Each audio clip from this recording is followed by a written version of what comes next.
Salut guys, aujourd'hui je vais vous parler de le rêve que le Seigneur m'a donné. Euh, Dieu m'a parlé il y a quelques nuits. Je vais vous expliquer le rêve d'enfant. J'étais dans une église. Euh, C'était tout blanc. Les murs étaient blancs, je me rappelle.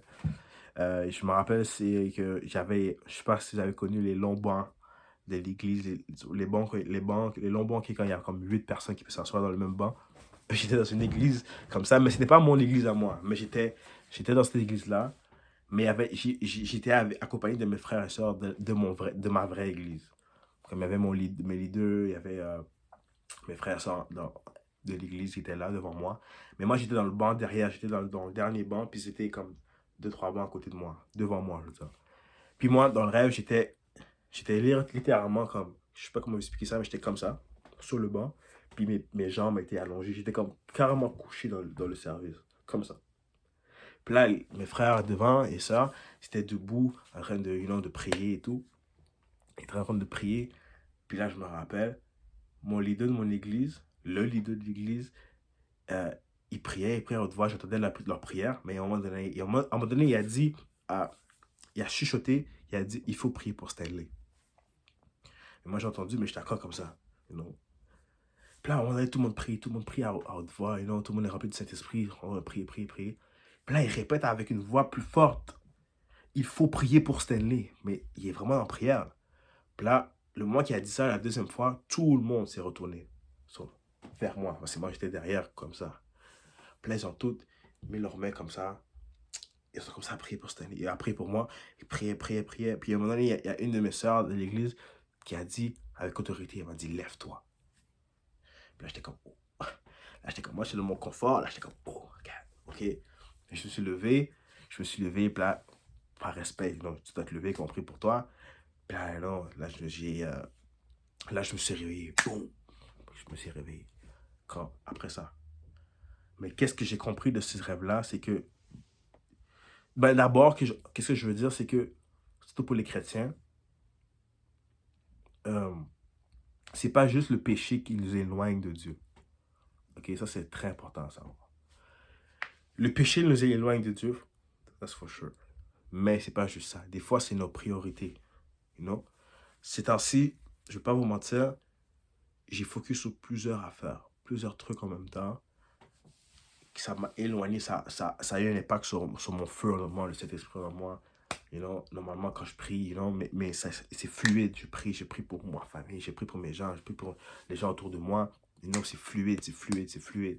Mais c'est ainsi quand je perdais le feu en moi, quand je priais, je cherchais mes mots. You know? So, c'est des signes que, des fois, on a mis, quelque chose en priorité. Peut-être c'est des fois c'est des jours, des fois c'est des semaines, des fois c'est des mois. J'ai mis des choses dans ma vie qui en priorité, des soucis, des buts à court terme, à long terme. J'ai mis ça plus, sans me rendre compte, j'ai mis ces choses en priorité dans ma vie. Ça m'a éloigné de Dieu. Et Dieu m'a dit, le jour que j'ai arrêté, c'est comme il y a quelques jours, j'ai arrêté, j'ai dit, tu sais quoi, j'ai remarqué que, you know, je me sens loin de Dieu. C'est pas comme avant.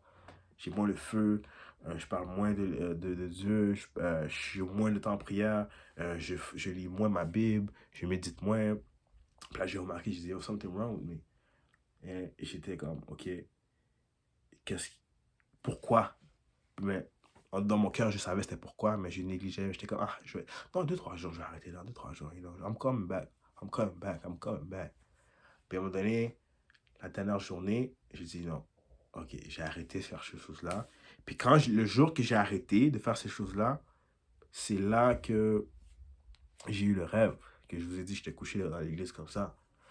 Tu vois, c'est Dieu travaille souvent quand on est en repos. Quand tu es préoccupé, Dieu te parle moins. Mais quand tu es en repos, là, quand tu es comme calme, c'est là que Dieu te parle. Tout de suite. Et là, Dieu m'a dit que tu dors spirituellement. Tu dors pas physiquement. You're great. Tu te réveilles le matin, tu as travaillé toutes tes affaires, tu es en forme, mais spirituellement, tu dors.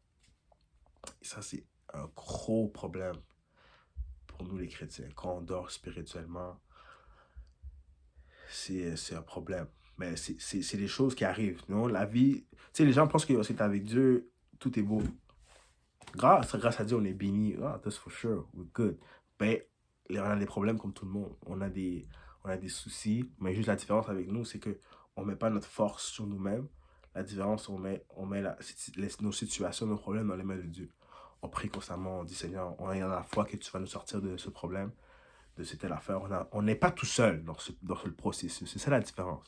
Mais je pense qu'on est chrétien, on a une meilleure vie que chacun des autres dehors. On n'a pas de problème, on n'a pas de maladie, on n'a pas, doesn't make sense. C'est juste on sait que Dieu peut nous délivrer de ce problème. Dieu peut nous sortir comme il a sorti son peuple de l'Égypte, So, short story, en plus, il y a quelques jours, je regardais une vidéo d'un pasteur qui disait que, c'est juste une petite parenthèse, c'est un peu un lien, mais comme, ça disait que lui, le jour qu'il n'a pas prié, normalement, avant de dormir, il prie tout le temps, ok? Il prie tout le temps, à chaque jour, il prie, mais il, spécialement avant de dormir, il doit prier. Puis quand on est cette journée-là, il était fatigué, il est entré chez lui, il était vraiment fatigué, il n'a pas pris le temps de prier avant de dormir, il s'est rendormi tout de suite. Puis là, pendant la nuit, sa fille est venue en courant dans sa chambre. Elle dit, papi, papi, papi, il y a une voix qui m'a parlé dans la chambre. Puis sa fille est tout seule dans sa chambre. Elle a entendu une voix qui lui parlait. Elle avait peur. Donc, quand il s'est réveillé, quand sa fille lui a dit ça, il a compris que, il doit se mettre en prière. Puis il s'est mis en prière. Puis pendant qu'il était en prière, Dieu lui a donné des visions. Puis Dieu lui a montré que quand il prie, normalement quand il prie, il y a des murs. Il y a des murs qui, comme genre, il y a des murs qui protègent sa maison. Il y a des murs qui faisaient tout, qui entouraient sa maison. Dieu lui montrait que quand tu pries, tu protèges ta maison. Mais il y a des murs aussi qui allaient dans le quartier. Protection. Le quartier, quand il priait, était barricadé de protection. Dieu était là. Dieu protégeait le quartier et sa maison. Et Dieu l'a montré que quand tu pries pas, l'ennemi peut attaquer, So, petite parenthèse là, le diable et ses démons là, les mauvais esprits, whatever, c'est comme pour les gens qui jouent au Call of Duty là, tu vois, il y a un sniper dans le haut de l'édifice là, il attend juste une cible, la cible sort, l'ennemi sort, puis il attaque, il tire. C'est comme ça l'ennemi, So, il attend constamment. Ça peut prendre des jours, des heures, des années, des semaines. Mais la vie chrétienne, l'être humain, on a des moods. On est montagnes russes. Des jours, on est heureux, des jours, on est triste. Des jours, on est inquiet. Des jours, on perd le feu. Comme je vous ai dit, moi, j'ai perdu le feu, j'ai dormi spirituellement. So, c'est plus facile à l'ennemi d'attaquer. Comme le pasteur, lui, sa fille, il n'a pas prié sa fille. Comme l'ennemi a pu faire peur à sa fille. Dans le fond, c'est ça. So, l'ennemi attend constamment. Constamment, puis il faut faire attention. Puis c'est ça. Ce que je voulais dire, c'est que, j'ai perdu le feu, je suis revenu. Dieu m'a dit de revenir. J'ai fait mes affaires, je suis revenu. J'ai prié, j'ai cherché le Seigneur. Mais qu'est-ce que je voulais dire aussi, c'est que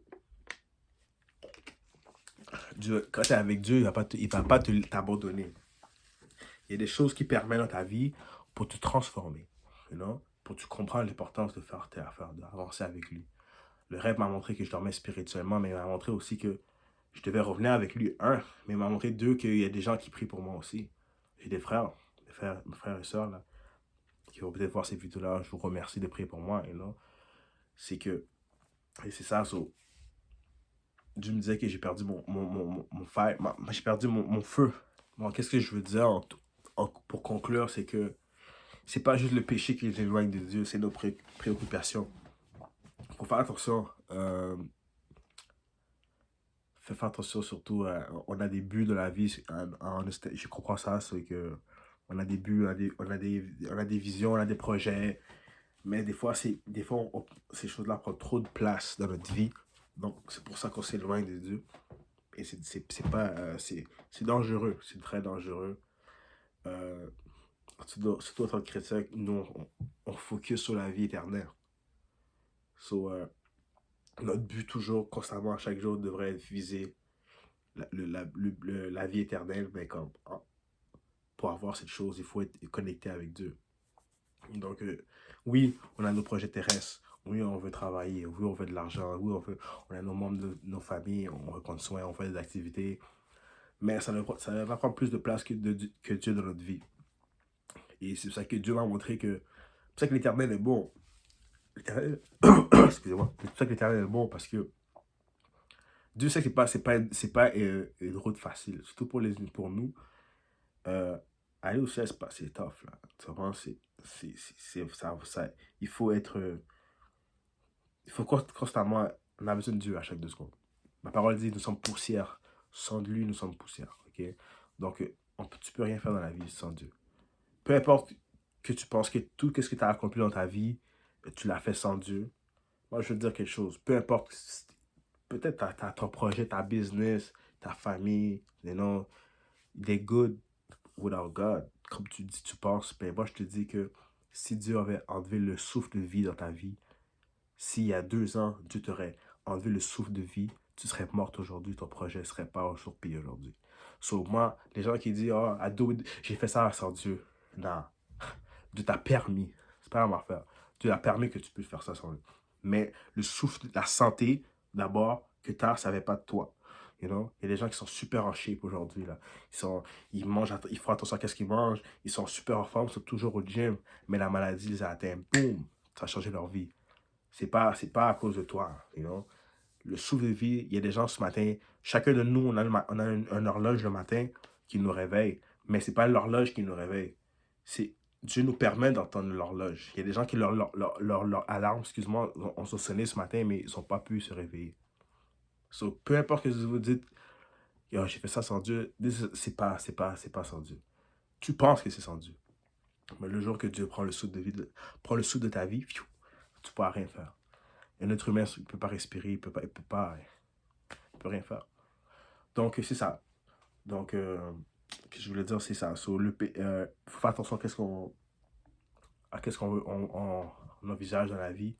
Ça peut mettre des bâtons dans les roues dans notre vie spirituelle.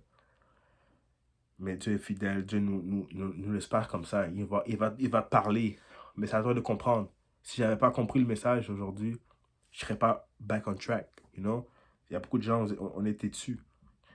Dieu vous envoie des signes, Dieu vous parle, Dieu envoie des amis, des gens autour de vous, on vous parle par rêve, par vision.